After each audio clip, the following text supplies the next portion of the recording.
नमस्कार। एलपी सरकारी job channel पर आपका हार्दिक स्वागत और अभिनंदन करता हूं।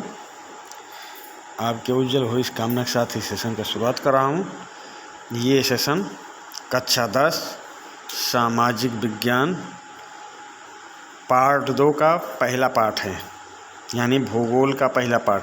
पार्ट 2 का पहला पाठ भूगोल का। इतिहास से 3 पाठ हो गए हैं, अब भूगोल का पहला पाठ ये जा रहा है। पाठ का नाम है संसाधन एवं विकास।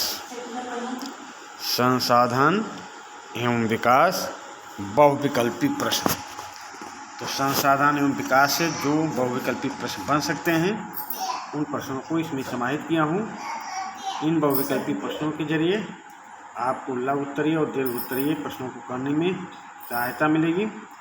लघु उत्तरीय और दीर्घ उत्तरीय प्रश्नों को बहुत कम मात्रा में रखा हूँ, क्योंकि जो ये बहुविकल्पी प्रश्न हैं इनके द्वारा वो आप सेट कर ले जाएंगे। तो चलिए, दीर्घ और लघु तीन क्वेश्चन रखा हूँ। बहुविकल्पी प्रश्नों को बार बार देखेंगे, 2-3 बार सेशन को देखेंगे, नोटबुक में लिख लेंगे, आपको पूरे पाठ की जानकारी हो जाएगी। तो चलिए, बिना देरी लगाए पहले प्रश्न पे आते हैं। पहला प्रश्न है, लौह अयस्क किस प्रकार का संसाधन है?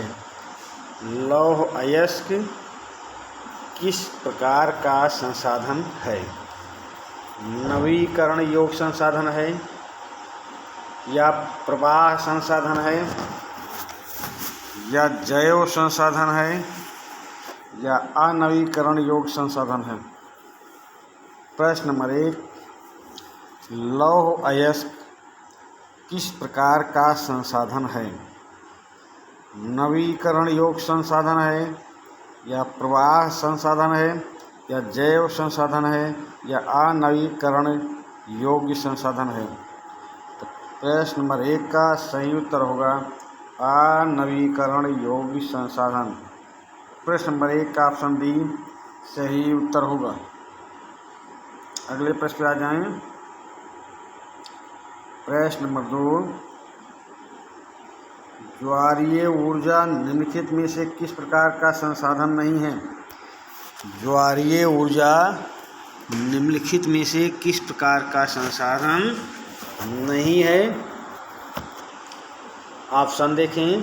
पुनः पूर्ति योग्य संसाधन नहीं है, या अजैव संसाधन नहीं है, या मानवीयकृत संसाधन नहीं है, या अचक्रीय संसाधन नहीं है? प्रश्न नंबर 2, ज्वारीय ऊर्जा निम्नलिखित में से किस प्रकार का संसाधन नहीं है? तो ये नहीं है पुनः पूरित योग्य संसाधन। प्रश्न नंबर 2 का ऑप्शन ए सही उत्तर होगा। अगले प्रश्न पे आ जाएं। प्रश्न 3, पंजाब में भूमि निम्नीकरण का निम्नलिखित में से मुख्य कारण क्या है? पंजाब में भूमि निम्नीकरण का निम्न में से मुख्य साधन क्या है? गहन खेती, अधिक सिंचाई, वनोन्मूलन, पशुचारण? प्रश्न नंबर 3, पंजाब में भूमि निम्नीकरण का निम्नलिखित में से मुख्य कारण क्या है? तो मुख्य कारण है अधिक सिंचाई। मुख्य कारण अधिक सिंचाई है। चलिए अगले प्रश्न चलते हैं। प्रश्न नंबर 4, निम्नलिखित में से किस प्रांत में सीढ़ीदार या सोपानी खेती की जाती है? निम्नलिखित में से किस प्रांत में सीढ़ीदार या सोपानी खेती की जाती है? पंजाब में, या उत्तर प्रदेश के मैदानी इलाके में, या हरियाणा में, या उत्तराखंड में? चलिए भाई, प्रश्न को दोबारा देख लें। निम्नलिखित में से किस प्रांत में सीढ़ीदार सोपानी खेती की जाती है? तो सीढ़ीदार सुपारी खेती की जाती है उत्तराखंड में। उत्तराखंड में की जाती है। प्रश्न नंबर 4 का ऑप्शन डी सही उत्तर होगा। आ जाइए प्रश्न नंबर 5। निम्नलिखित में से किस राज्य में काली मृदा मुख्य रूप से पाई जाती है? निम्नलिखित में से किस राज्य में काली मृदा मुख्य रूप से पाई जाती है? जम्मू कश्मीर में, या राजस्थान में, या महाराष्ट्र में, या झारखंड में? प्रश्न नंबर 5। निम्नलिखित में से किस राज्य में काली मृदा मुख्य रूप से पाई जाती है? तो काली मृदा मुख्य रूप से पाई जाती है महाराष्ट्र में। प्रश्न नंबर 5 का ऑप्शन सी सही उत्तर होगा। प्रश्न नंबर 6। संसाधनों का वर्गीकरण कितने आधारों पर किया जा सकता है?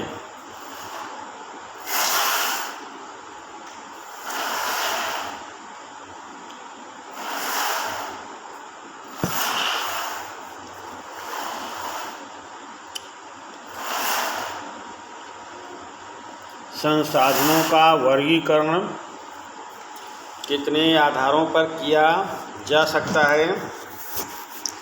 ऑप्शन देखें। 3 आधारों पर, 5 आधारों पर, 4 आधारों पर, 6 आधारों पर। प्रश्न नंबर 6। संसाधनों का वर्गीकरण कितने आधारों पर किया जा सकता है? तो 6 आधारों पर किया जा सकता है भाई। प्रश्न नंबर 6 का ऑप्शन सी सही उत्तर होगा। अगले प्रश्न पे आ जाएं। जो विकास पर्यावरण को बिना नुकसान पहुंचाए किया जाता है उसे क्या कहते हैं? जो विकास पर्यावरण को बिना नुकसान पहुंचाए किया जाता है उसे क्या कहते हैं? एजेंडा 21 कहते हैं, या सतत पोषणीय विकास कहते हैं, या सतत अपोषणीय विकास कहते हैं, या संसाधन नियोजन कहते हैं? प्रश्न नंबर 7। जो विकास पर्यावरण को बिना नुकसान पहुंचाए किया जाता है उसे क्या कहते हैं? तो उसे क्या कहते हैं? तो प्रश्न नंबर 7 का ऑप्शन बी सही उत्तर होगा। सतत पोषणीय विकास, उसे क्या कहते हैं? सतत पोषणीय विकास।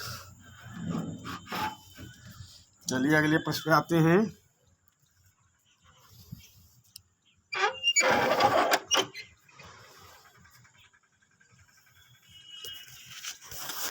प्रश्न नंबर 8 पे आ जाएं।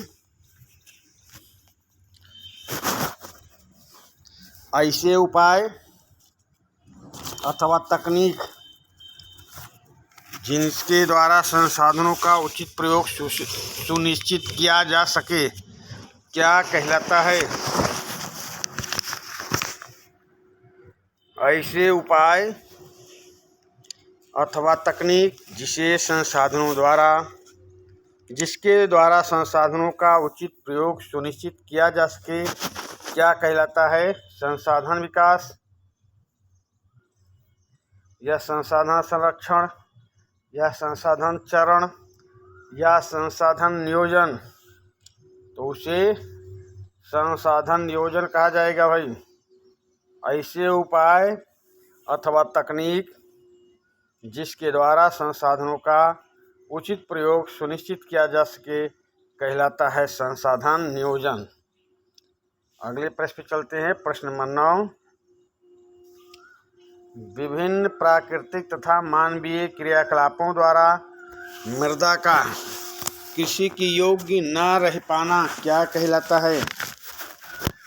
विभिन्न प्राकृतिक तथा मानवीय क्रियाकलापों द्वारा मृदा का कृषि के योग्य न रह पाना क्या कहलाता है? भूमि निम्नीकरण, मृदा अपरदन, भू संरक्षण या मृदा संसाधन? प्रश्न नंबर 9 का सही उत्तर भूमि निम्नीकरण है भाई। भूमि निम्नीकरण कहलाता है। प्रश्न नंबर 9 का ऑप्शन ए सही उत्तर होगा। अगले प्रश्न पे आ जाएं। प्रश्न नंबर 10, वह भूखंड जिस पर कुछ समय खेती नहीं की जाती है और खाली छोड़ दिया जाता है क्या कहलाती है? वह भूखंड जिस पर कुछ समय खेती नहीं की जाती है और खाली छोड़ दिया जाता है क्या कहलाती है? बंजर भूमि कहलाती है या परती भूमि कहलाती है या उर्वर भूमि कहलाती है या संघनन भूमि कहलाती है? संघन भूमि। प्रश्न नंबर 10, वह भूखंड जिस पर कुछ समय खेती नहीं की जाती है और खाली छोड़ दिया जाता है तो वो कहलाती है परती भूमि। ऑप्शन बी, 10 नंबर प्रश्न का ऑप्शन बी सही उत्तर होगा। चलते हैं अगले प्रश्न पे। प्रश्न नंबर 11, प्राकृतिक संसाधनों की प्रमुख विशेषता है कि यह मानवकृत होते हैं, निष्क्रिय होते हैं, व्यक्तिगत होते हैं या निःशुल्क प्राप्त होते हैं? प्राकृतिक संसाधनों की प्रमुख विशेषता है कि यह मानवकृत होते हैं, निष्क्रिय होते हैं, व्यक्तिगत होते हैं, निःशुल्क प्राप्त होते हैं। तो प्रश्न नंबर 11 का सही उत्तर होगा ऑप्शन डी, निःशुल्क प्राप्त होते हैं भाई। निःशुल्क प्राप्त होते हैं। प्रश्न नंबर 11 का ऑप्शन डी सही उत्तर होगा। प्रश्न नंबर 12, ग्रीन इंडिया मिशन कब प्रारंभ किया गया? ग्रीन इंडिया मिशन कब प्रारंभ किया गया? वर्ष 2013 में, वर्ष 2012 में, वर्ष 2014 में, वर्ष 2011 में? चलिए भाई प्रश्न नंबर 12 देखें। ग्रीन इंडिया मिशन कब प्रारंभ किया गया? 2013 में, 2012 में, 2014 में, 2011 में? तो प्रश्न नंबर 12 का ऑप्शन सी सही उत्तर होगा। वर्ष 2014 में प्रारंभ किया गया। वर्ष 2014 में प्रारंभ किया गया।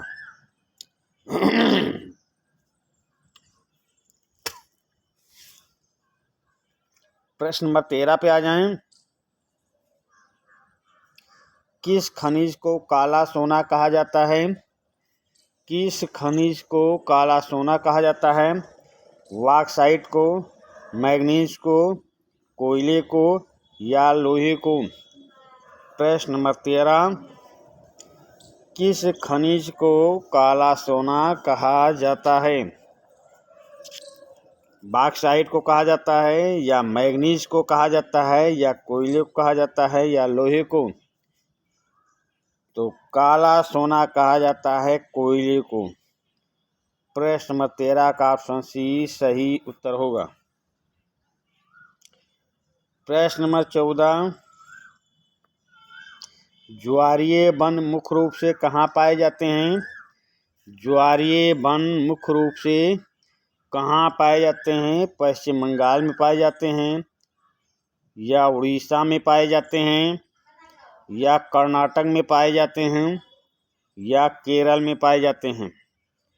प्रश्न नंबर 14, ज्वारीय वन मुख्य रूप से कहाँ पाए जाते हैं? तो ये ज्वारीय वन मुख्य रूप से पश्चिम बंगाल में पाए जाते हैं भाई, पश्चिम बंगाल में। प्रश्न नंबर 14 का ऑप्शन ए सही उत्तर होगा। चलिए अगले प्रश्न पे चलते हैं। प्रश्न नंबर 15,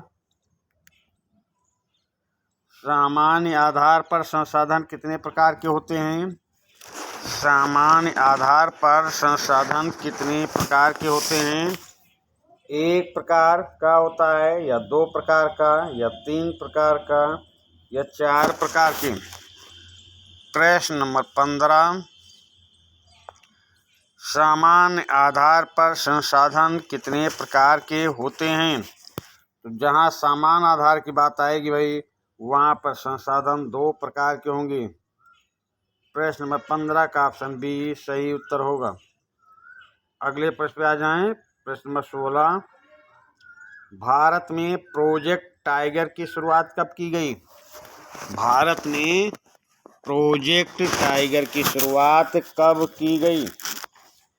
वर्ष 1973 में की गई, या वर्ष 1972 में की गई, या वर्ष 1952 में की गई, या वर्ष 1990 में की गई? प्रश्न नंबर 16, भारत में प्रोजेक्ट टाइगर की शुरुआत कब की गई? 1973 में, 1972 में, 1952 में, या 1990 में?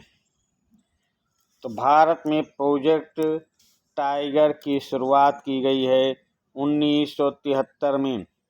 प्रश्न नंबर 16 का ऑप्शन ए सही उत्तर होगा। प्रश्न नंबर 17 पे आ जाएं। निम्नलिखित में से नवीकरण संसाधन कौन सा नहीं है? निम्नलिखित में से नवीकरण संसाधन कौन सा नहीं है? सूर्य का प्रकाश, या हवा, या जल, या कोयला? प्रश्न नंबर 17, निम्नलिखित में से नवीकरण संसाधन कौन सा नहीं है? तो नवीकरण संसाधन पूछ रहा, तो ये कोयला अनवीकरण संसाधन है, नवीकरण संसाधन नहीं है। प्रश्न नंबर 17 का ऑप्शन डी सही उत्तर होगा। प्रश्न नंबर 18, जैविक संसाधन जो नवीकरणीय है, इनमें से कौन शामिल नहीं है? जैविक संसाधन जो नवीकरणीय है, इनमें से कौन शामिल नहीं है? यहाँ भाई इसको जल कर लेना, हवा, पानी, सूर्य का प्रकाश कर लेना, सूर्य प्रकाश। चलिए भाई, अब प्रश्न नंबर 18, जैविक संसाधन जो नवीकरणीय है, इनमें से कौन सा शामिल नहीं है? तो हवा भी नवीकरणीय है, पानी भी है, सूर्य का प्रकाश भी है, पेट्रोलियम नहीं है भाई, पेट्रोलियम। ऑप्शन डी सही उत्तर होगा। प्रश्न नंबर 18 का ऑप्शन डी सही उत्तर है। अगले प्रश्न पे चलते हैं। प्रश्न नंबर 19, नवीकरणीय संसाधन की श्रेणी में कौन नहीं आता? नवीकरणीय संसाधन की श्रेणी में कौन नहीं आता? तो कोयला, पेट्रोलियम, खनिज, या सूर्य का प्रकाश? प्रश्न नंबर 19,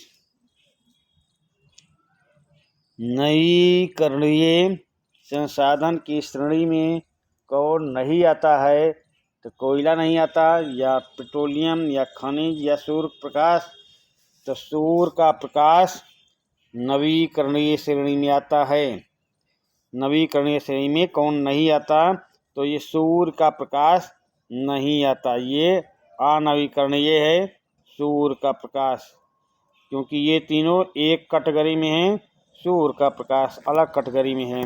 तो प्रश्न नंबर 19 का ऑप्शन डी सही उत्तर होगा।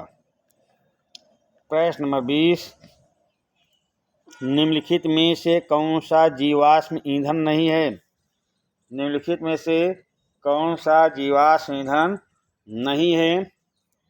तो कोयला नहीं है, या पेट्रोलियम नहीं है, या पानी नहीं है, या खनिज नहीं है?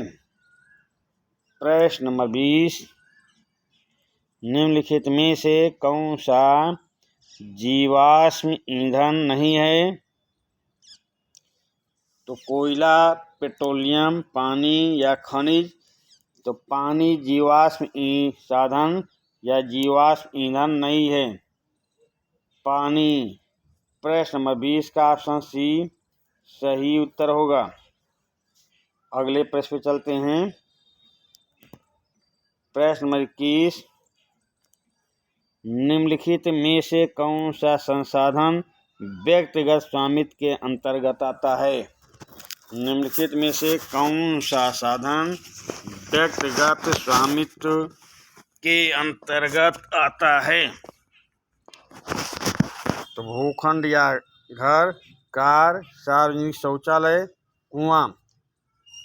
ये यहाँ पे आता नहीं, इस पे अंतर्गत नहीं आता है, ऐसा उत्तर कर ले, प्रश्न कर लेना। नहीं, अंतर्गत नहीं आता। प्रश्न को फिर से सुने। निम्नलिखित में से कौन सा संसाधन व्यक्तिगत स्वामित्व के अंतर्गत नहीं आता है? ये यहाँ पे नहीं रहेगा भाई, नहीं। अब प्रश्न को एक बार फिर दोबारा रिपीट करता हूँ। निम्नलिखित में से कौन सा संसाधन व्यक्तिगत स्वामित्व के अंतर्गत नहीं आता है? ये भूखंड नहीं आता, या कार, या सार्वजनिक शौचालय, या कुआं। तो नहीं आता है क्या? सार्वजनिक शौचालय। ये व्यक्तिगत स्वामित्व के अंतर्गत नहीं आता है, समझ गए? प्रश्न नंबर 21 का ऑप्शन सी सही उत्तर होगा। अगले प्रश्न पे आ जाएं। प्रश्न नंबर 22, सामुदायिक संसाधन के अंतर्गत क्या नहीं आता? सामुदायिक संसाधन के अंतर्गत क्या नहीं आता? तो घर नहीं आता, या सार्वजनिक पार्क नहीं आता, या पिकनिक स्पॉट नहीं आता, या खेल का मैदान नहीं आता। प्रश्न नंबर 22, सामुदायिक संसाधन के अंतर्गत क्या नहीं आता है? तो सामुदायिक संसाधन के अंतर्गत घर नहीं आता है भाई। और ये तीनों सामुदायिक संसाधन के अंतर्गत आते हैं, घर नहीं आता। तो प्रश्न नंबर 22 का ऑप्शन ए सही उत्तर होगा। अगले प्रश्न पे चलते हैं। प्रश्न नंबर 22 दो बार आ गया है, पर प्रश्न अलग है। तो चलिए भाई, उत्पत्ति के आधार पर संसाधन को कितने भागों में बांटा जाता है? उत्पत्ति के आधार पर संसाधन को कितने भागों में बांटा जा सकता है? जैव संसाधन, अजैव संसाधन, उपर्युक्त दोनों, उपर्युक्त में से कोई नहीं। चलिए भाई, प्रश्न को फिर से रिपीट करते हैं। उत्पत्ति के आधार पर संसाधन को कितने भागों में बांटा जा सकता है? तो दो भागों में, जैव संसाधन, अजैव संसाधन। तो ये दोनों सही है, तो आपका उत्तर क्या सही होगा? ऑप्शन सी उपर्युक्त दोनों। प्रश्न नंबर 22 का ऑप्शन सी सही उत्तर होगा। प्रश्न नंबर 23, समाप्ति के आधार पर संसाधन को कितने भागों में बांटा जा सकता है? समाप्ति के आधार पर संसाधन को कितने भागों में बांटा जा सकता है? नवीकरण योग्य संसाधन, अनवीकरण योग्य संसाधन, व्यक्तिगत संसाधन। ए और बी दोनों सही हैं। तो चलिए भाई, देखते हैं समाप्ति के आधार पर संसाधनों को कितने भागों में बांटा जा सकता है। तो ए और बी दोनों सही हैं। ए भी सही है, बी भी सही है, तो उत्तर आपका सही होगा ऑप्शन डी। प्रश्न नंबर 23 का ऑप्शन डी सही उत्तर होगा। चलिए अगले प्रश्न पे चलते हैं। प्रश्न नंबर 24, रियो डी जेनेरो पृथ्वी शिखर सम्मेलन कब हुआ? रियो डी जेनेरो पृथ्वी शिखर सम्मेलन कब हुआ? जून 1922 में ब्राज़ील में, जून 1922 दिल्ली में, जून 1922 पाकिस्तान में, जून 1922 चीन में। रियो डी जेनेरो पृथ्वी शिखर सम्मेलन कब हुआ? तो रियो डी जेनेरो पृथ्वी शिखर सम्मेलन जून 1922 ब्राज़ील में हुआ था। ब्राज़ील। प्रश्न नंबर 24 का ऑप्शन ए सही उत्तर होगा। चलते हैं अगले प्रश्न की ओर। संसाधन कितने प्रकार के होते हैं? संसाधन कितने प्रकार के होते हैं? 2 प्रकार के, 3 प्रकार के, 4 प्रकार के, 5 प्रकार के। संसाधन कितने प्रकार के होते हैं? 2 प्रकार के संसाधन होते हैं, 3 प्रकार के संसाधन होते हैं, 4 प्रकार के संसाधन होते हैं या 5 प्रकार के संसाधन होते हैं। प्रश्न नंबर 25। तो संसाधन होते हैं 4 प्रकार के। प्रश्न नंबर 25 का ऑप्शन सी सही उत्तर होगा। अगले प्रश्न पे चलते हैं। प्रश्न नंबर 26। प्राकृतिक संसाधनों की प्रमुख विशेषता क्या है? प्राकृतिक संसाधनों की प्रमुख विशेषता क्या है? ये मानवकृत होते हैं या निष्क्रिय होते हैं या व्यक्तिगत होते हैं या निःशुल्क प्राप्त होते हैं? प्राकृतिक संसाधनों की प्रमुख विशेषता क्या है? मानवकृत होते हैं, निष्क्रिय होते हैं, व्यक्तिगत होते हैं या निःशुल्क प्राप्त होते हैं? तो प्राकृतिक संसाधनों की प्रमुख विशेषता है ये निःशुल्क प्राप्त होते हैं। निःशुल्क प्राप्त होते हैं। प्रश्न नंबर 26 का ऑप्शन डी सही उत्तर होगा। अगले प्रश्न पे आ जाए। प्रश्न नंबर 26। नंबरिंग एक ही हो गया है पर प्रश्न अलग अलग हैं। चलिए भाई, निम्नलिखित में से कृषि संसाधन कौन सा है? निम्नलिखित में से कृषि संसाधन कौन सा है? जल है, मछली है, खनिज है या गेहूं की फसल है? निम्नलिखित में से कृषि संसाधन कौन सा है? जल है, मछली है, खनिज है या गेहूं की फसल है? तो कृषि संसाधन में गेहूं की फसल है भाई, गेहूं की फसल। प्रश्न नंबर 26 का ऑप्शन डी सही उत्तर होगा। प्रश्न नंबर 27। भारत में कितने प्रतिशत भूमि पर वन पाए जाते हैं? भारत में कितने प्रतिशत भूमि पर वन पाए जाते हैं? 20.55%, 18%, 21.4%, 20%। प्रश्न नंबर 27। भारत में कितने प्रतिशत भूमि पर वन पाए जाते हैं?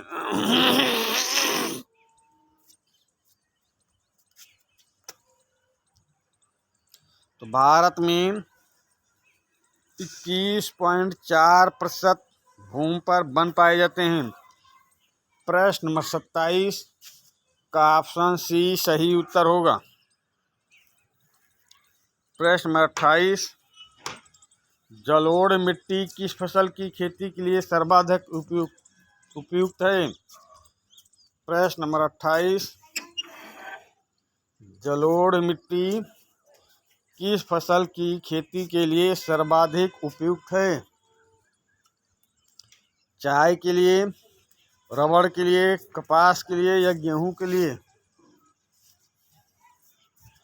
जलोढ़ मिट्टी किस फसल की खेती के लिए सर्वाधिक उपयुक्त है?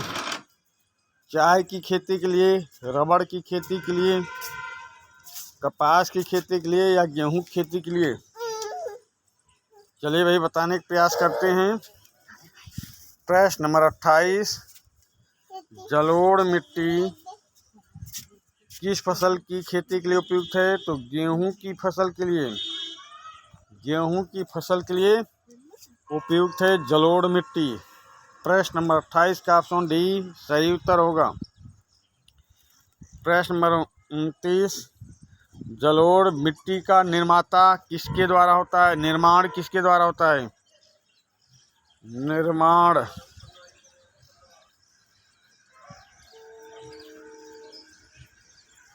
जलोढ़ मिट्टी का निर्माण किसके द्वारा होता है?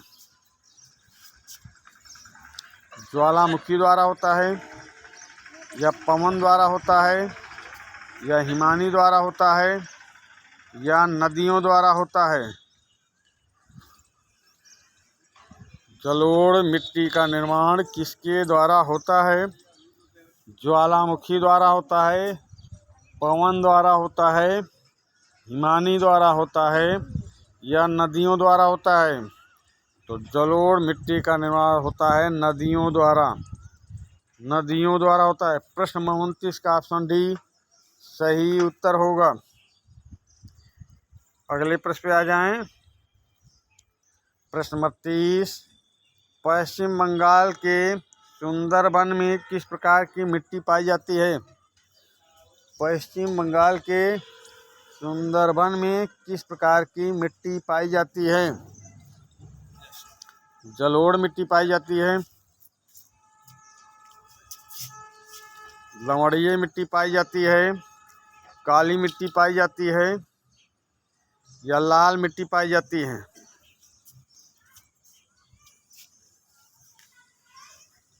पश्चिम बंगाल के सुंदरबन में किस प्रकार की मिट्टी पाई जाती है? जलोढ़ मिट्टी, लवणीय मिट्टी, काली मिट्टी, या लाल मिट्टी? तो प्रश्न नंबर 30 का सही उत्तर होगा लवणीय मिट्टी। प्रश्न नंबर 30 का सही उत्तर होगा लवणीय मिट्टी। चलिए भाई, प्रश्न नंबर 30 का ऑप्शन बी सही उत्तर होगा। तो उसे मारो, ले आओ मोबाइल। अगले प्रश्न पे चलते हैं। प्रश्न नंबर 31, मृदा संरक्षण का एक उपाय क्या है? मृदा संरक्षण का एक उपाय क्या है? वृक्षारोपण द्वारा मृदा संरक्षण होगा, या जनसंख्या वृद्धि पर रोक लगाकर संरक्षण होगा, या भूमि का कम उपयोग करके संरक्षण होगा, या सिंचाई में वृद्धि करके संरक्षण होगा? तो प्रश्न नंबर 31, मृदा संरक्षण का एक उपाय क्या है? तो ये उपाय है वृक्षारोपण के द्वारा। वृक्षारोपण के द्वारा मृदा संरक्षण का एक उपाय है वृक्षारोपण। मृदा संरक्षण का एक उपाय है वृक्षारोपण करके, वृक्षारोपण करके मृदा संरक्षण किया जा सकता है। प्रश्न नंबर 32, भूमि किस प्रकार का संसाधन है? भूमि किस प्रकार का संसाधन है? नाशवान है, गतिहीन है, अनुपयोगी है, असीमित है? प्रश्न नंबर 32, भूमि किस प्रकार का संसाधन है? नाशवान है, गतिहीन है, अनुपयोगी है, या सीमित है? तो भूमि गतिहीन संसाधन है भाई, गतिहीन। प्रश्न नंबर 32 का ऑप्शन बी सही उत्तर होगा। चलिए अगले प्रश्न पे चलते हैं। प्रश्न नंबर 33, वर्तमान में कितने प्रतिशत भूमि पर भूमि भारत के प्रति भूमि में शामिल है? वर्तमान में कितने प्रतिशत भूमि भारत के प्रति भूमि पर शामिल है? 8%, 9%, 7% या 6%?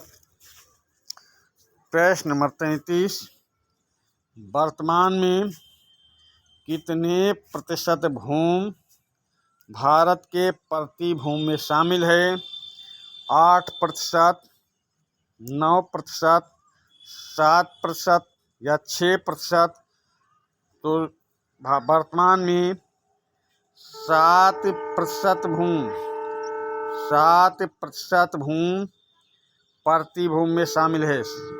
प्रश्न नंबर 33 का ऑप्शन सी सही उत्तर होगा। चलिए अगले प्रश्न पे चलते हैं। प्रश्न नंबर 34,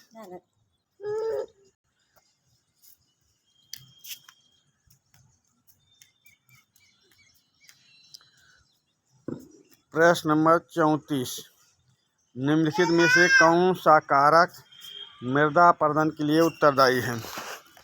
निम्नलिखित में से कौन सा कारक मृदा अपरदन के लिए उत्तरदायी है? वनोन्मूलन, प्रमाण अनुसंधान, कारखानों से निकला हुआ धुआं, वृक्षारोपण। प्रश्न नंबर 34, निम्नलिखित में से कौन सा कारक मृदा अपरदन के लिए उत्तरदायी है? वनोन्मूलन, प्रमाण अनुसंधान, कारखानों से निकला धुआं, वृक्षारोपण। तो ये एक वनोन्मूलन उत्तरदायी भाई। वनों की अंधाधुंध कटाई हो रही, इसलिए मृदा अपरदन का कार्य तेजी से हो रहा है, मृदा अपरदन का ह्रास हो रहा है। मृदा अपरदन, हमारी उपजाऊ मिट्टी बह जा रही है, ऊसर हो जा रही है। तो प्रश्न है निम्नलिखित में से कौन सा कारक मृदा अपरदन के लिए उत्तरदायी है? तो आपका ऑप्शन ए सही होगा, वनोन्मूलन। अगले प्रश्न पे आ जाएं। प्रश्न नंबर 35, अधिकांश रूप में काली मिट्टी देश के किन भूभागों में पाई जाती है? अधिकांश रूप में काली मिट्टी देश के किन भूभागों में पाई जाती है? उत्तर पर्वतीय प्रदेश में, विशाल मैदानी प्रदेश में, या दक्कन के पठारी प्रदेश में, या मरुस्थलीय प्रदेश में? प्रश्न नंबर 35, अधिकांश रूप में काली मिट्टी देश के किन भूभागों में पाई जाती है? उत्तर पर्वतीय प्रदेश, विशाल मैदानी प्रदेश, दक्कन के पठारी प्रदेश, मरुस्थलीय प्रदेश। तो प्रश्न नंबर 35 का सही उत्तर होगा दक्कन के पठारी प्रदेश। दक्कन के पठारी प्रदेश यानी कि महाराष्ट्र, गुजरात, कर्नाटक, तमिलनाडु, यहाँ सब काली मिट्टी पाई जाती है। तो दक्कन के पठारी भाग आपका सही उत्तर होगा। प्रश्न नंबर 36, जलोढ़ मिट्टी कहाँ पर पाई जाती है? जलोढ़ मिट्टी कहाँ पर पाई जाती है? पर्वतीय क्षेत्रों में पाई जाती है, या मैदानी क्षेत्रों में पाई जाती है, या पठारी क्षेत्रों में पाई जाती है, या रेगिस्तानी क्षेत्रों में पाई जाती है? जलोढ़ मिट्टी कहाँ पाई जाती है? पर्वतीय क्षेत्रों में, मैदानी क्षेत्रों में, पठारी क्षेत्रों में, रेगिस्तानी क्षेत्रों में? तो प्रश्न नंबर 36 का सही उत्तर होगा जलोढ़ मिट्टी पाई जाती है मैदानी क्षेत्रों में। मैदानी क्षेत्रों में। चलिए अगले प्रश्न पे चलते हैं। प्रश्न नंबर 37,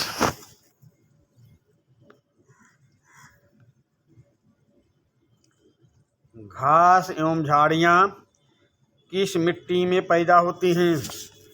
घास एवं झाड़ियाँ किस मिट्टी में पैदा होती हैं? लाल मिट्टी में, लेटराइट मिट्टी में, पीली मिट्टी में या पर्वतीय मिट्टी में? घास एवं झाड़ियाँ किस मिट्टी में पैदा होती हैं? लाल मिट्टी में पैदा होती हैं या लेटराइट मिट्टी में पैदा होती हैं या पीली मिट्टी में या पर्वतीय मिट्टी में? प्रश्न नंबर 17 का सही उत्तर होगा लेटराइट मिट्टी में। घास एवं झाड़ियाँ लेटराइट मिट्टी में पैदा होती हैं। प्रश्न नंबर 37 का ऑप्शन बी सही उत्तर होगा। अगले प्रश्न पे आ जाएं। प्रश्न नंबर 38, भारत के किस राज्य में काली मृदा का विस्तार सर्वाधिक है? भारत के किस राज्य में काली मृदा का सर्वाधिक विस्तार है? ये महाराष्ट्र में है या उत्तर प्रदेश में या असम में या राजस्थान में? प्रश्न नंबर 38, भारत के किस राज्य में काली मृदा का सर्वाधिक विस्तार है?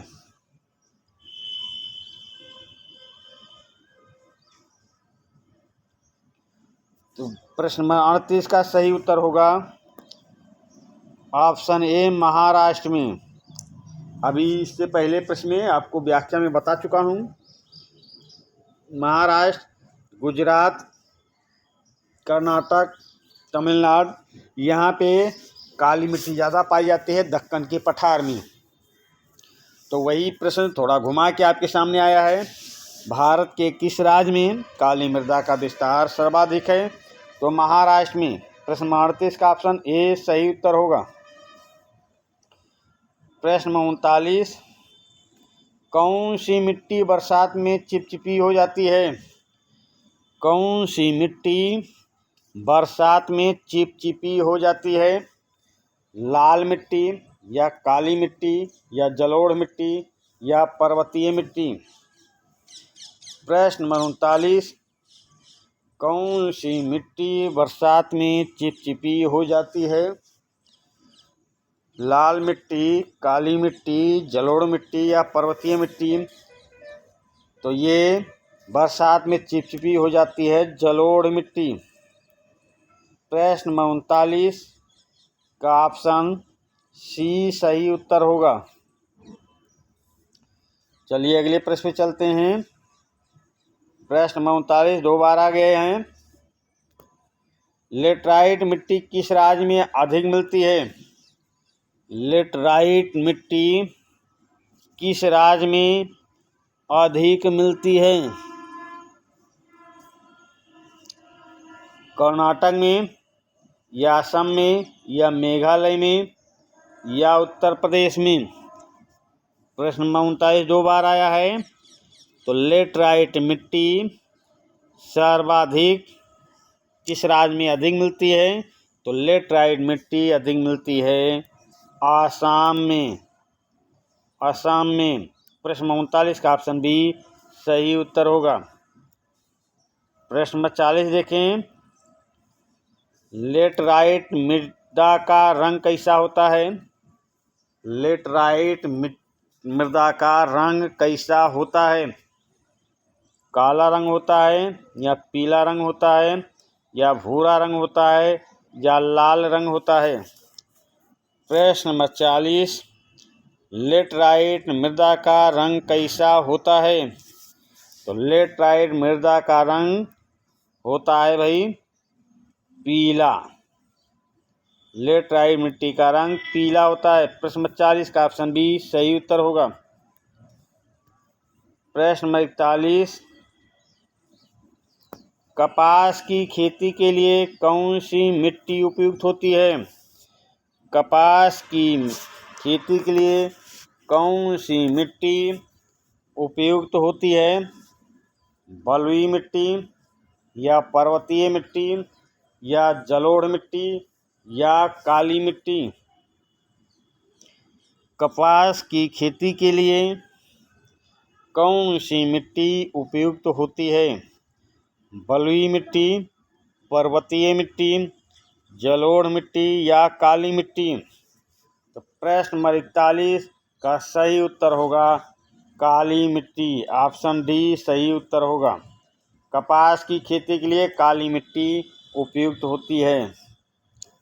प्रश्न नंबर 42 काली मिट्टी को और किस नाम से जाना जाता है? काली मिट्टी को और किस नाम से जाना जाता है? रेगूर मिट्टी नाम से, लाल मिट्टी नाम से, पीली मिट्टी नाम से, पर्वतीय मिट्टी नाम से। प्रश्न नंबर 42 काली मिट्टी को और किस नाम से जाना जाता है? रेगूर मिट्टी, लाल मिट्टी, पीली मिट्टी या पर्वतीय मिट्टी। तो काली मिट्टी को रेगूर मिट्टी नाम से जाना जाता है, रेगूर मिट्टी। प्रश्न नंबर 42 का ऑप्शन ए सही उत्तर होगा। प्रश्न नंबर 43 भारत के किस राज्य में सर्वाधिक बलुई मिट्टी पाई जाती है?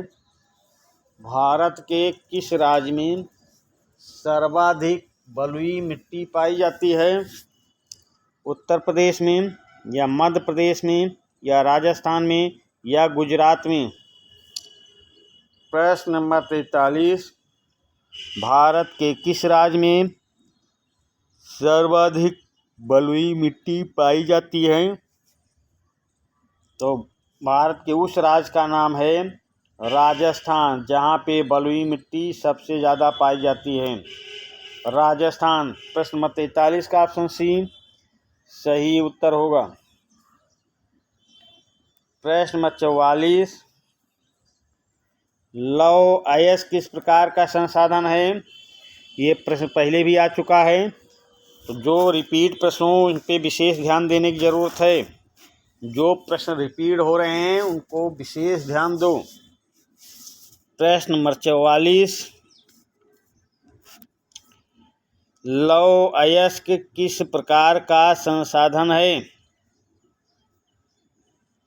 तो नवीकरण योग्य संसाधन है या जैव संसाधन है या प्रभाव संसाधन है या अनवीकरण संसाधन है?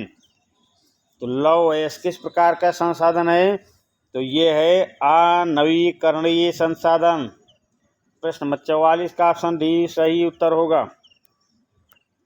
अगले प्रश्न पे आ जाएं। प्रश्न नंबर 45 पंजाब में भूमि निम्नीकरण का निम्नलिखित में से मुख्य कारण क्या है? पंजाब में भूमि निम्नीकरण का निम्नलिखित में से मुख्य कारण क्या है? गहन खेती है, वनोन्मूलन है, अधिक सिंचाई है या अतिपशुचारण है? तो पंजाब में भूमि निम्नीकरण का निम्नलिखित में से मुख्य कारण क्या है? अधिक सिंचाई। अधिक सिंचाई। 45 नंबर प्रश्न का ऑप्शन सी सही उत्तर होगा। अगले प्रश्न पे आ जाएं। प्रश्न नंबर 46 निम्नलिखित में से किस राज्य में सीढ़ीदार खेती की जाती है? ये भी प्रश्न रिपीट हुआ है। प्रश्न नंबर 46 निम्नलिखित में से किस राज्य में सीढ़ीदार खेती की जाती है? जो प्रश्न रिपीट हो रहे हों, ये नहीं कि उसको एक बार लिखो, नहीं लिखना है, लिखना है, उसको भी याद करना है, क्योंकि ये टारगेट किया जा रहा कि इन प्रश्नों के द्वारा आप लघु उत्तरीय और बहु दीर्घ उत्तरीय और लघु उत्तरीय दोनों प्रश्नों को आसानी से हल कर ले जाएं।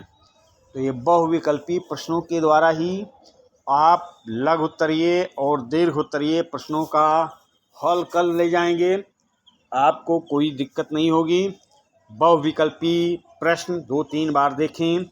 बहुविकल्पी प्रश्न अगर आपको सही से आ गया, दिमाग में बैठ गया, तो लघु उत्तरीय और दीर्घ उत्तरीय प्रश्नों को करने में कोई कठिनाई नहीं होगी। उन्हीं प्रश्नों को लघु और दीर्घ उत्तरीय में सेट कर देना है और अच्छे नंबर लेके आना है, 100 में 100 नंबर लेके आना है। तो इसलिए सेशन को 2-3 बार देखें और नोटबुक में लिख भी लें। तो प्रश्न 46 साथ में देखिए भाई, सब्सक्राइबर बढ़ नहीं रहे हैं। आप लोग भी कोशिश करें कि सब्सक्राइबर बढ़ें। मतलब जितना आप लोग सपोर्ट करेंगे हम उतना आपके लिए मेहनत करेंगे। तो प्रश्न 46 है, निम्नलिखित में से किस राज्य में सीढ़ीदार खेती की जाती है? पंजाब में की जाती है, या हरियाणा में, या उत्तर प्रदेश में, या उत्तराखंड में? तो सीढ़ीदार खेती कहाँ की जाती है? तो ये की जाती है उत्तराखंड में, सीढ़ीदार खेती।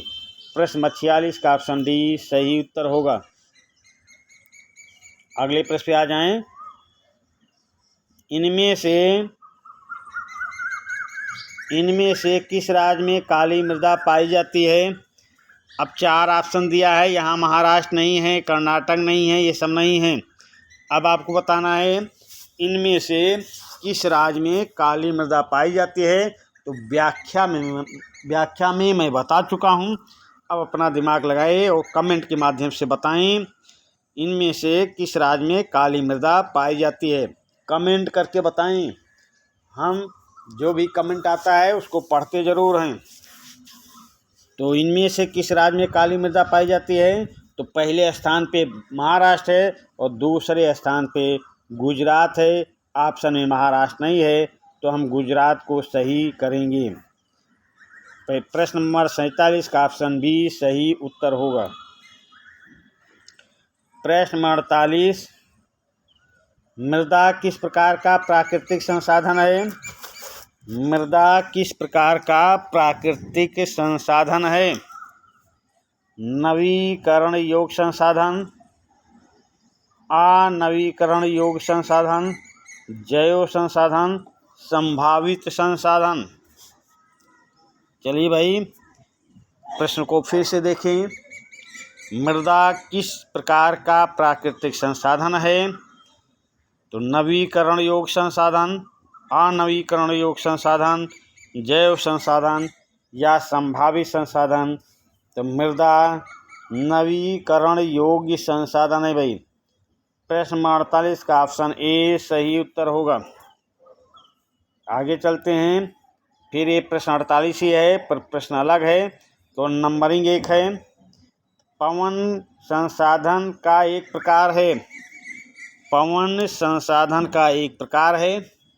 मानवीय संसाधन है, नवीकरण संसाधन है, अनवीकरण संसाधन है, जल संसाधन है। प्रश्न नंबर 48, पवन संसाधन का एक प्रकार है। कैसा संसाधन है? नवीकरण संसाधन है। नवीकरण संसाधन है। प्रश्न 48 का ऑप्शन बी सही उत्तर होगा। प्रश्न 49 देखें।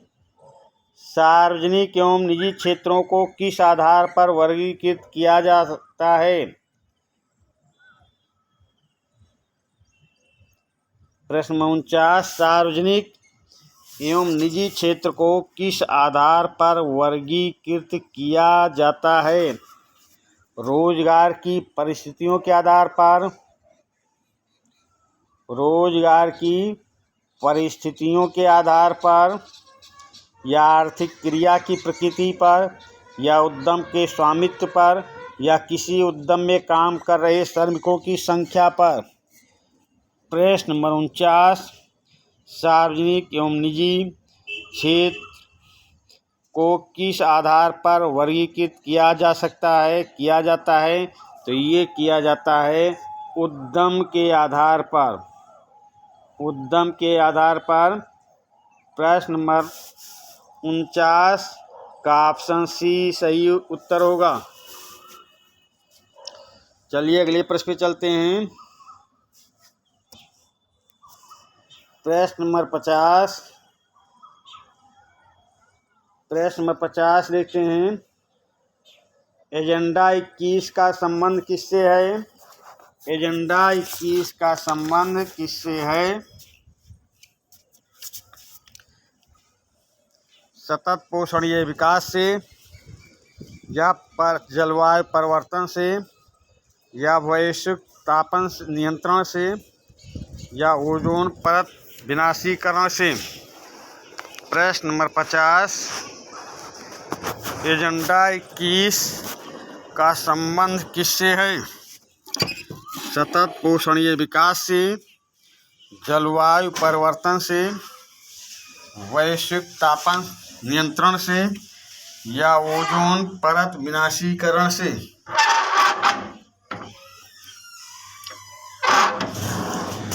तो एजेंडा 21 का संबंध है सतत पोषणीय विकास से। प्रश्न नंबर 50 का ऑप्शन ए सही उत्तर होगा। चलिए अगले प्रश्न पे चलते हैं। प्रश्न नंबर 51,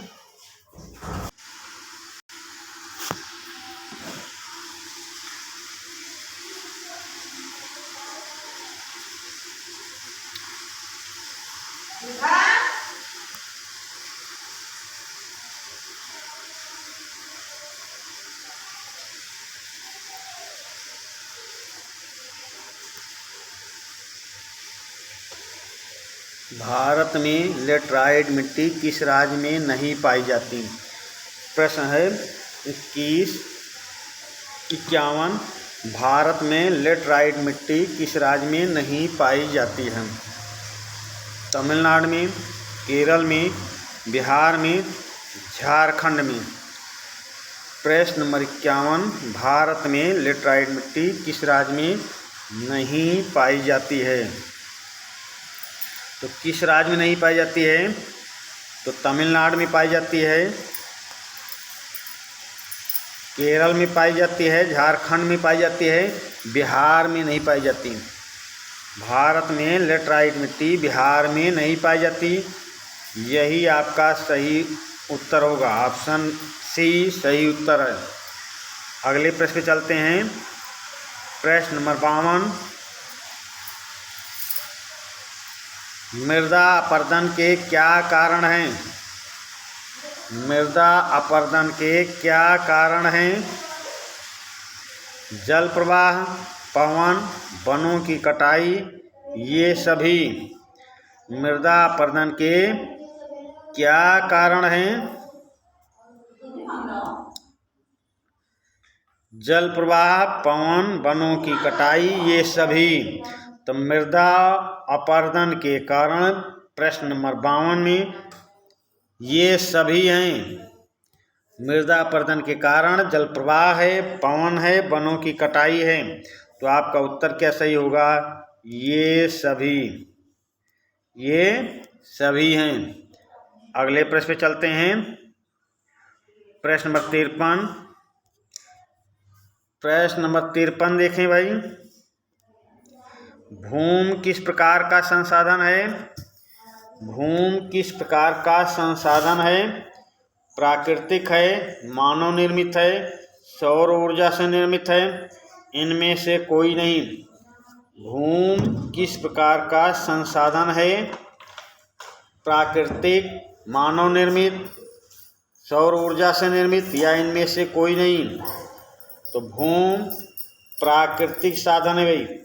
प्रश्न नंबर 53 का ऑप्शन ए सही उत्तर होगा।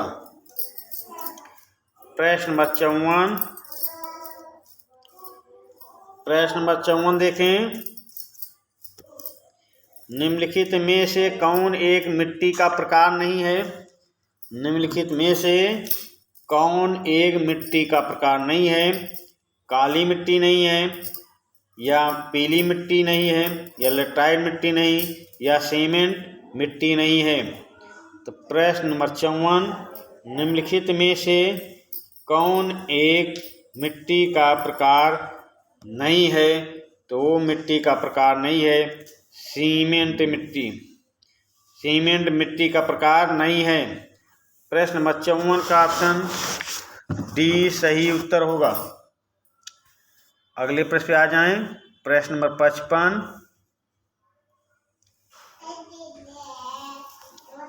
निम्नलिखित में से कौन अजैवीय संसाधन है? निम्नलिखित में से कौन अजैवीय संसाधन है? चट्टानें, पशु, पौधे, मछलियाँ। यहाँ पूछा जा रहा अजैवीय संसाधन, तो अजैवीय संसाधन कौन नहीं है? तो अजैवीय संसाधन नहीं है चट्टानें, अजैवीय संसाधन नहीं है चट्टानें। प्रश्न नंबर 55 का ऑप्शन ए सही उत्तर होगा। प्रश्न नंबर 56, कपास की खेती के लिए कौन सी मिट्टी उपयुक्त है? प्रश्न बहुत ही महत्वपूर्ण है, कई बार प्रश्नों में पूछा गया है, एक दो बार घुमा के मैं भी इस सेशन में दे रहा हूं। तो प्रश्न नंबर 56, कपास की खेती के लिए कौन सी मिट्टी उपयुक्त नहीं है, उपयुक्त है? तो काली मिट्टी, लाल मिट्टी, जलोढ़ मिट्टी या लेटराइट मिट्टी। तो कपास की खेती के लिए कौन सी मिट्टी उपयुक्त है? वो मिट्टी है काली मिट्टी। प्रश्न नंबर 56 का ऑप्शन ए सही उत्तर होगा। चलिए अगले प्रश्न चलते हैं। प्रश्न नंबर 57, पर्वतों पर मृदा अपर्दन का साधन है। पर्वतों पर मृदा अपर्दन का साधन है पवन, हिमनद, पशचारण या जल। पर्वतों पर मृदा अपर्दन का साधन है पवन है क्या, या हिमनद है, या पशचारण है, या जल है? तो पर्वतों पर मृदा अपर्दन का साधन है हिमनद। प्रश्न नंबर 57 का ऑप्शन सी सही उत्तर होगा। प्रश्न नंबर 58, लाल पीली मिट्टी पाई जाती है। लाल पीली मिट्टी पाई जाती है कहाँ पर? दक्कन के पठार में, मालवा प्रदेश में, ब्रह्मपुत्र घाटी में या थार रेगिस्तान में। प्रश्न नंबर 58, लाल पीली मिट्टी पाई जाती है। तो लाल पीली मिट्टी कहाँ पाई जाती है भाई? दक्कन के पठार में। प्रश्न नंबर 58 का ऑप्शन ए सही उत्तर होगा। अगले प्रश्न पे आ जाएं। प्रश्न नंबर 59, निम्नलिखित में से कौन सा नवीकरण योग्य संसाधन नहीं है? नवीकरण योग्य संसाधन नहीं है।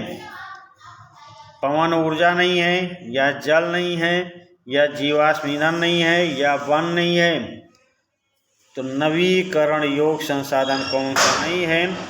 प्रश्न नंबर 59, निम्नलिखित में से कौन नवीकरण योग्य संसाधन नहीं है? तो वो नवीकरण योग्य संसाधन नहीं है जीवाश्म ईंधन, यानी कोयला, पेट्रोल आदि। तो प्रश्न नंबर 59 का ऑप्शन सी सही उत्तर होगा। अगले प्रश्न पे चलते हैं। प्रश्न नंबर 59, प्रश्न नंबरिंग 2 है, प्रश्न अलग हैं। निम्नलिखित में से किस राज्य की लेटराइट मिट्टी काजू की फसल के लिए उपयुक्त है?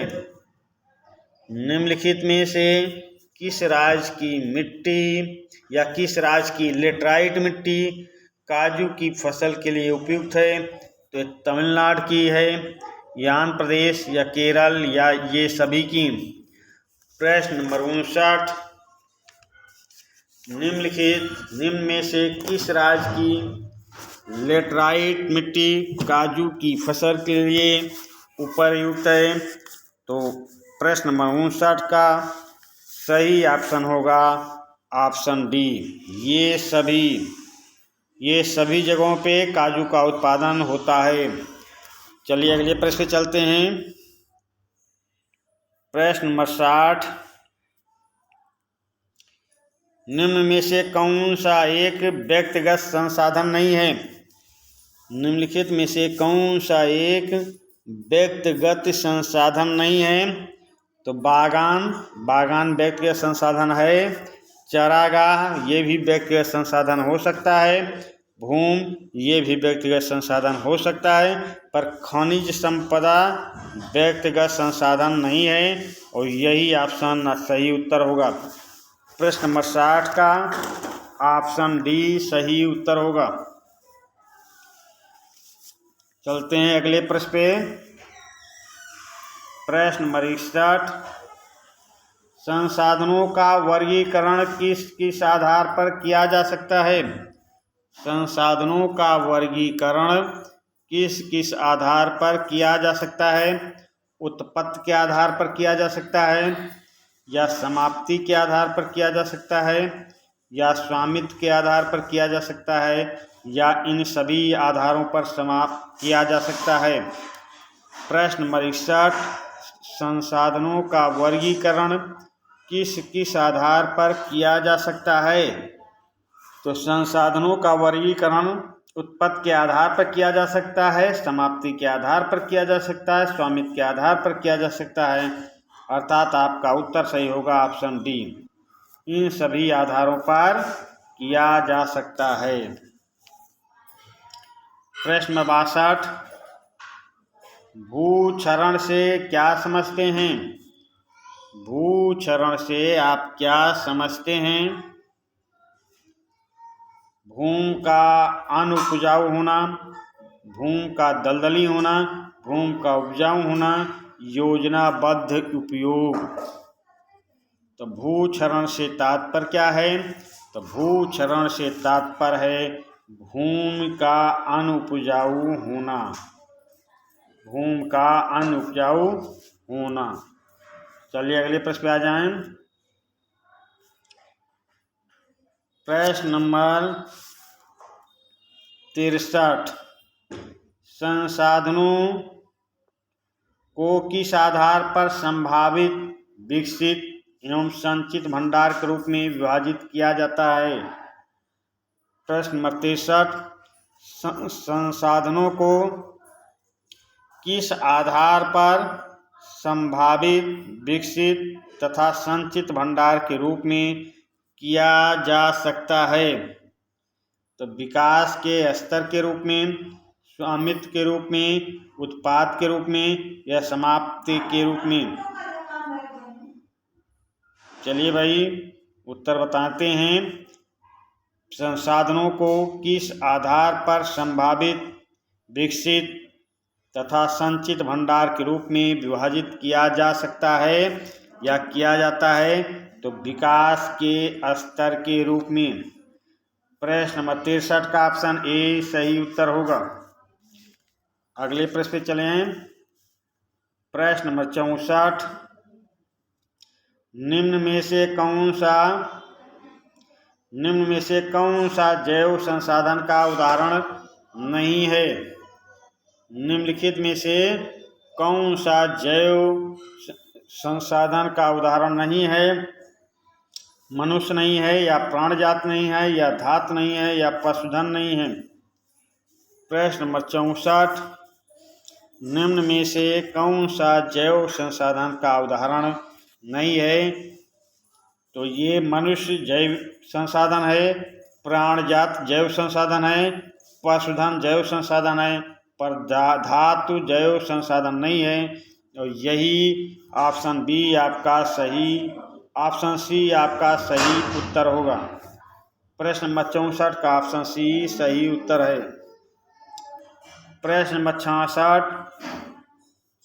सतत प्रवाह युक्त संसाधन कौन सा है?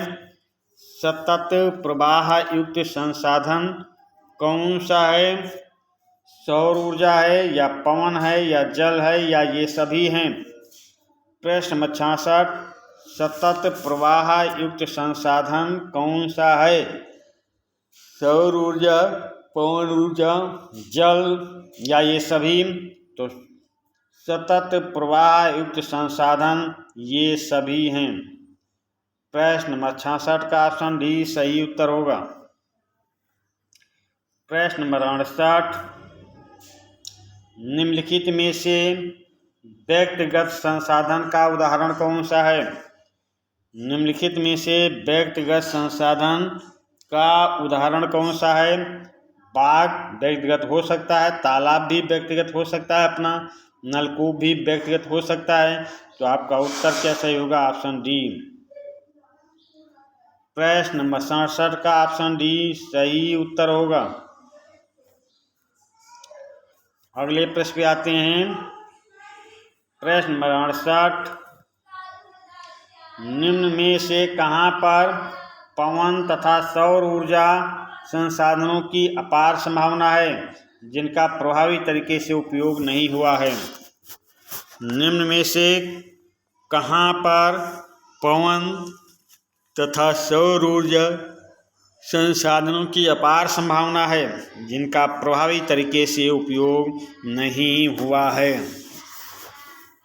तो ये गुजरात है, राजस्थान है, महाराष्ट्र है या ए और बी दोनों है? तो प्रश्न नंबर 68 का सही उत्तर होगा ए और बी दोनों सही है। प्रश्न नंबर 68 का ऑप्शन डी सही उत्तर होगा। प्रश्न नंबर 69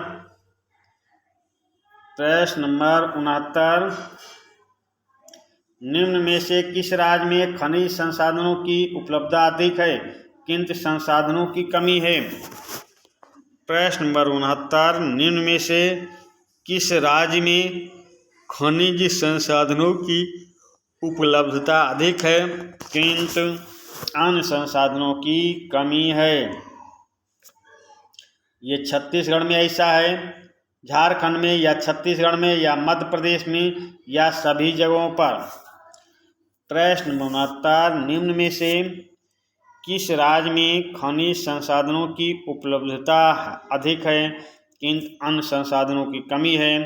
तो वो राज्य हैं झारखंड, छत्तीसगढ़, मध्य प्रदेश, यानी कि ये सभी। प्रश्न 69 का ऑप्शन डी सही उत्तर होगा। प्रश्न नंबर 70 भूमि निम्नीकरण के लिए अत्यधिक उत्तरदायी मानवीय क्रिया क्या है? भूमि निम्नीकरण के लिए अत्यधिक उत्तरदायी मानवीय क्रिया क्या है? खनन है, पश्चारण है, वनोन्मूलन है, ये सभी है। तो प्रश्न नंबर 70 भूमि निम्नीकरण के लिए अत्यधिक उत्तरदायी मानवीय क्रिया क्या है? तो ये सभी हैं भाई। ये खनन भी है, पश्चारण भी है, वनोन्मूलन भी है। तो ऑप्शन डी आपका सही उत्तर हो जाएगा, ये सभी। चलिए अगले प्रश्न चलते हैं। प्रश्न नंबर 71 कोयला क्षेत्र में से किस प्रकार का संसाधन है? कोयला क्षेत्र में से किस प्रकार का संसाधन है? तो अजैव संसाधन है या प्रवाह संसाधन या अनवीकरण संसाधन या नवीकरण योग्य संसाधन? प्रश्न नंबर 71 तो कोयला क्षेत्र में से किस प्रकार का संसाधन है? तो अनवीकरणीय योग्य संसाधन। प्रश्न नंबर 71 का ऑप्शन सी सही उत्तर होगा। अगले प्रश्न पे आ जाएं। प्रश्न नंबर 72 निम्नलिखित में से कौन सी मिट्टी भारत के विस्तृत क्षेत्र में पाई जाती है? निम्नलिखित में से कौन सी मिट्टी भारत के विस्तृत क्षेत्र में पाई जाती है? प्रश्न नंबर 72 का उत्तर दें भाई। निम्नलिखित में से कौन सी मिट्टी भारत के विस्तृत क्षेत्र में पाई जाती है? तो लेटराइट मिट्टी है या काली मिट्टी या जलोढ़ मिट्टी या पीली मिट्टी? तो निम्नलिखित में से कौन सी मिट्टी भारत के विस्तृत क्षेत्र में पाई जाती है? तो उस मिट्टी का नाम है जलोढ़ मिट्टी। प्रश्न नंबर 72 का ऑप्शन सी सही उत्तर होगा। प्रश्न नंबर 73 निम्नलिखित में से कौन सा एक मानव निर्मित संसाधन नहीं है? निम्नलिखित में से कौन सा एक मानव निर्मित संसाधन नहीं है? इंजीनियरिंग, वन, मशीनें, प्रौद्योगिकी। तो मानव निर्मित संसाधन नहीं है इसमें पूछा जा रहा, तो ये हो जाएगा इसका उत्तर ऑप्शन बी वन।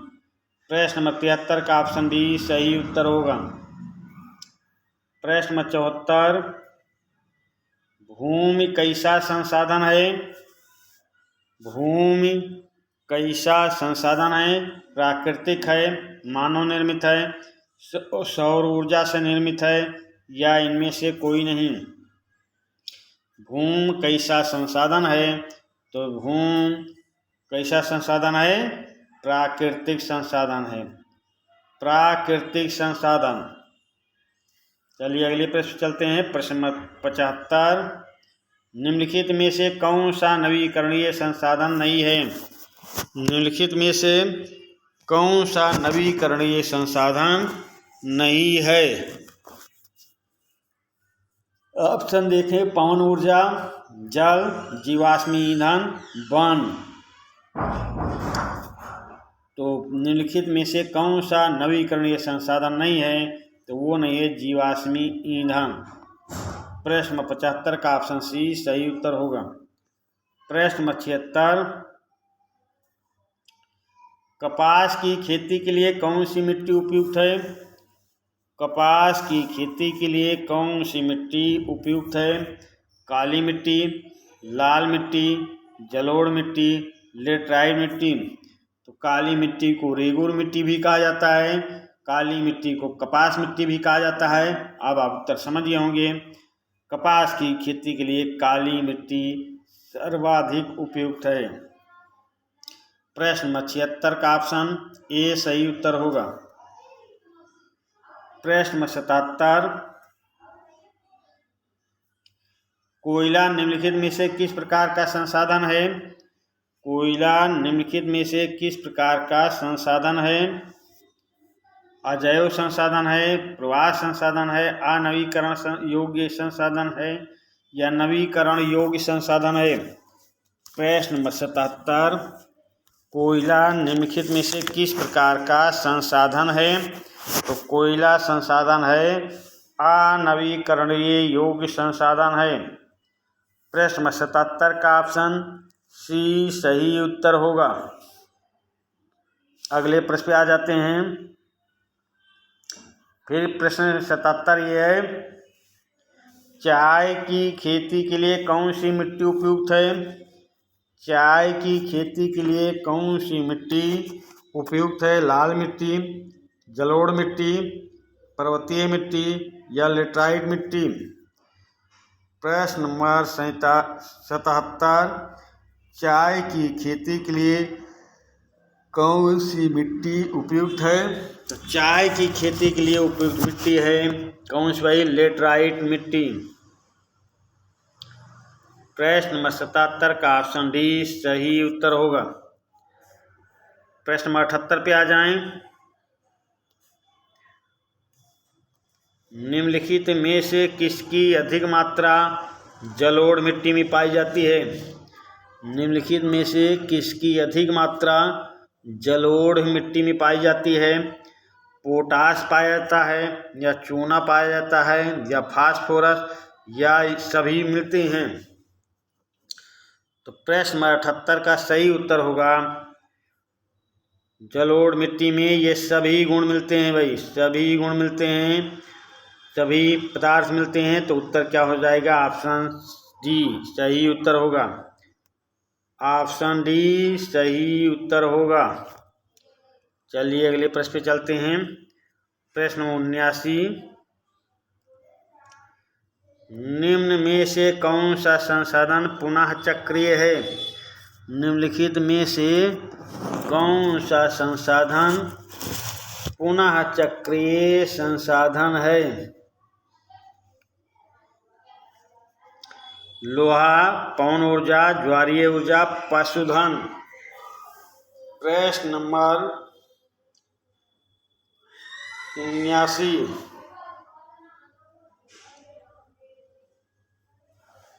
निम्न में से कौन सा संसाधन पुनः चक्रीय है? लोहा है, पवन ऊर्जा है, ज्वारीय ऊर्जा है या पशुधन है? तो पुनः चक्रीय है लोहा। प्रश्न 79 का ऑप्शन ए सही उत्तर होगा। प्रश्न नंबर 80 देखें। निम्नलिखित में से कौन सा एक संभावित साधन है? निम्नलिखित में से कौन सा एक संभावित साधन है? तो ये कोयला है या पेट्रोलियम है या पवन ऊर्जा है या बॉक्साइट है। निम्नलिखित में से कौन सा एक संभावित साधन है? तो संभावित साधन जिसमें संभावना ढूंढी जा रही है वो पवन ऊर्जा है। प्रश्न नंबर 80 का ऑप्शन सी सही उत्तर होगा। चलिए अगले प्रश्न पे चलते हैं। अगला है लघु उत्तरीय। लघु उत्तरीय प्रश्नों को देखें। इसमें पहला प्रश्न है, नवीकरणीय और अनवीकरणीय संसाधनों में अंतर स्पष्ट कीजिए। नवीकरणीय और अनवीकरणीय संसाधनों में अंतर स्पष्ट कीजिए। तो पहले नवीकरणीय संसाधन देख लेते हैं। वे संसाधन जिन्हें भौतिक, रासायनिक या यांत्रिक प्रक्रियाओं द्वारा नवीकृत या पुनः उत्पन्न किया जा सकता है उन्हें नवीकरण योग्य अथवा पुनः पूरित योग्य संसाधन कहते हैं। उदाहरण के लिए सौर ऊर्जा, पवन ऊर्जा, जल, वन, वन्य जीवन संसाधनों को सतत अथवा प्रवाह संसाधनों में विभाजित किया जा गया है। अब अनवीकरणीय देखें। इन संसाधनों का विकास एक लंबे भूवैज्ञानिक अंतराल में होता है। खनिज और जीवाश्म ईंधन इस प्रकार के संसाधनों के उदाहरण हैं। इनके बनने में लाखों वर्ष लग जाते हैं। इनमें से कुछ संसाधन ऐसे धातु में पुनः सक्रिय हैं और पेट्रोल, डीजल जैसे कुछ संसाधन अचक्रिय हैं। एक बार के प्रयोग के साथ ही समाप्त हो जाते हैं। अब प्रश्न दूसरा है, लघु उत्तरीय प्रश्न चल रहा है। मृदा अपरदन पर एक संक्षिप्त टिप्पणी लिखिए। मृदा अपरदन पर एक संक्षिप्त टिप्पणी लिखिए। चलिए भाई संक्षिप्त टिप्पणी की व्याख्या करते हैं।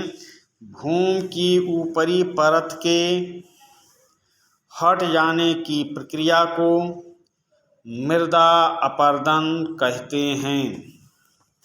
मृदा अपरदन का सबसे पहला कारण तेज बहने वाला जल तथा तेज बहने वाली पवन है।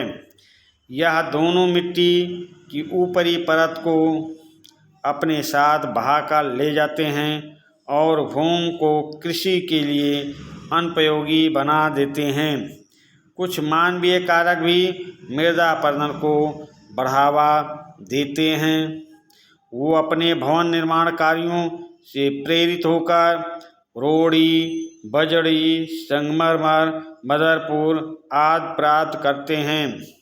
प्राप्त करने की इच्छा से छोटी बड़ी पहाड़ियों को गहरे गड्ढे में परिवर्तित कर देते हैं। मृदा अपरदन के कारण मिट्टी की उपजाऊ पर बड़ा विनाशकारी प्रभाव पड़ता है। अब तीसरा देख लें। पहाड़ी क्षेत्रों में मृदा अपरदन की रोकथाम के लिए क्या कदम उठाए गए? पहाड़ी क्षेत्रों में मृदा अपरदन की रोकथाम के लिए क्या कदम उठाए गए हैं? चलिए भाई इसकी व्याख्या देखते हैं। मिट्टी के कटाव और उसके बहाव की प्रक्रिया को मृदा अपरदन कहते हैं। पहाड़ी क्षेत्रों में मृदा अपरदन की रोकथाम के लिए निम्नलिखित तरीके अपनाने चाहिए। पर्वतीय ढालों पर, ये ढालों नहीं है, ढालों है, पर्वतीय ढालों है, ढालों नहीं, पर्वतीय ढालों पर समोच्च रेखाओं के समानांतर हल चलाने से ढाल के साथ साथ जल बहाव की गति घटती है।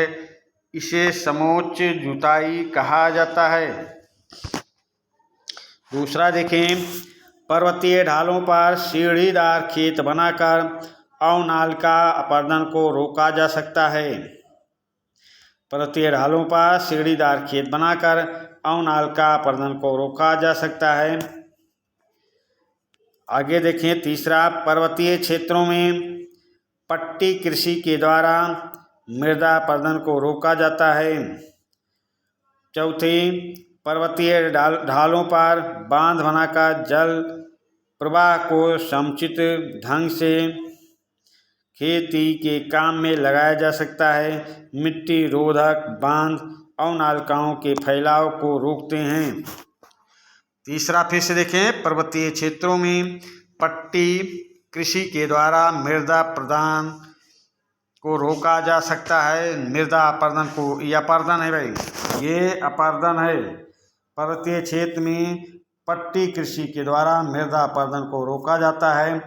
पर्वतीय ढालों पर बांध बनाकर जल प्रवाह को समुचित ढंग से खेती के काम में लगाया जा सकता है।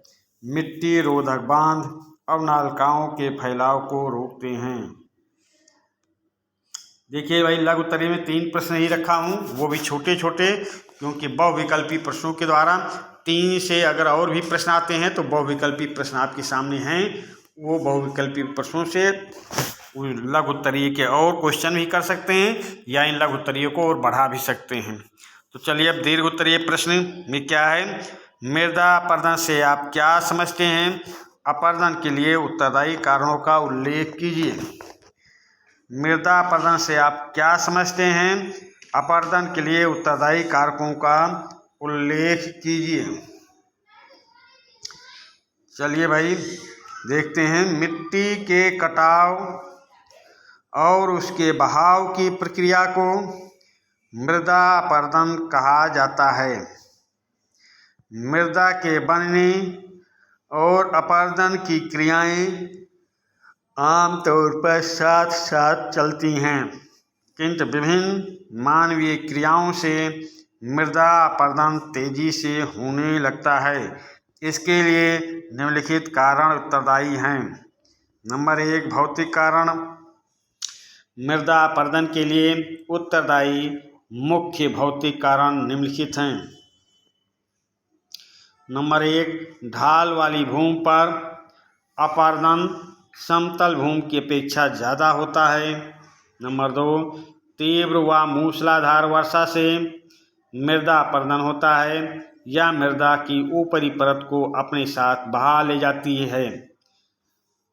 तीसरा, जब पवनें आंधी का रूप ले लेती हैं तो बहुत बड़ी मात्रा में मृदा उड़ाकर ले जाती हैं। शुष्क मरुस्थलीय प्रदेशों में मृदा अपरदन का यह एक बड़ा कारक है। अब मानवीय कारक में आ जाएं।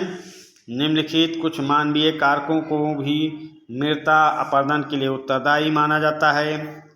पशुओं द्वारा अत्यधिक चराई है।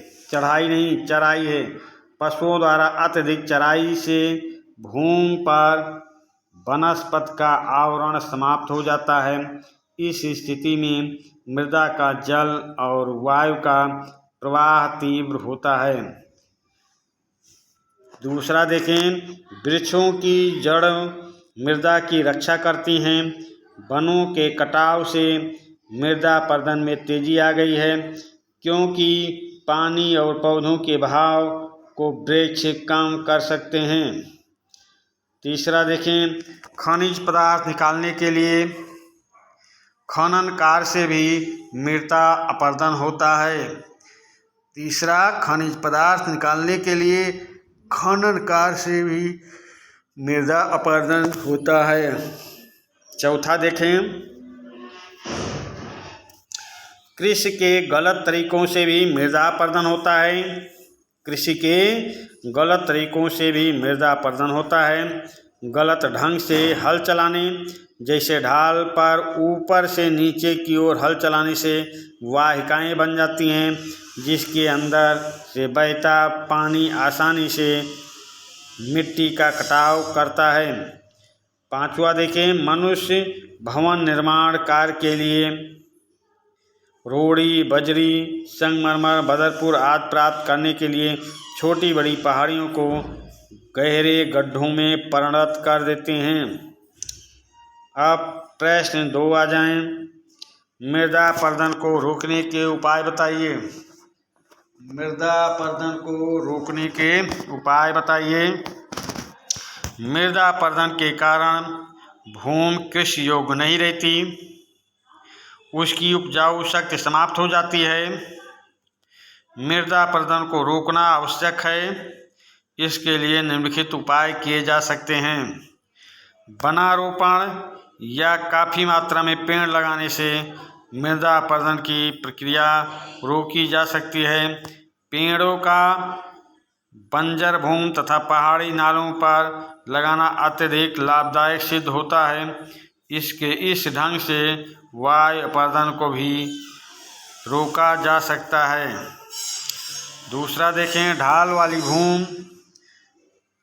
वाली भूमि पर सर्वोच्च रेखाओं के समानांतर हल चलाने से ढाल के साथ जल बहाव की गति घटती है। इसे समोच्च जुताई कहा जाता है। ढाल वाली भूमि पर सोपान बनाए जा सकते हैं। सोपान कृषि मृदा अपरदन को नियंत्रित करती हैं। पश्चिमी और मध्य हिमालय में सोपान अथवा सीढ़ीदार खेत कम विकसित हैं। चौथा देखें, बड़े खेतों को पट्टियों में बांधकर फसलों के बीच में घास की पट्टियां उगाई जाती हैं। यह पवनों द्वारा जनित बल को कम करती हैं। इस तरीके की कृषि को पट्टी कृषि कहते हैं। पांचवा देखें, पेड़ों को कतारों में लगाकर रक्षक मेखला बनाना भी पवनों की गति को कम करता है। रक्षक पट्टियों का पश्चिम बंगाल में रेत के टीलों के स्थायीकरण में महत्वपूर्ण योगदान रहा। छठा देखें, नदियों पर बांध बनाकर जल के वेग को कम करके मृदा अपरदन को रोका जा सकता है। नदियों पर बांध बनाकर जल के वेग को कम करके मृदा अपरदन को रोका जा सकता है।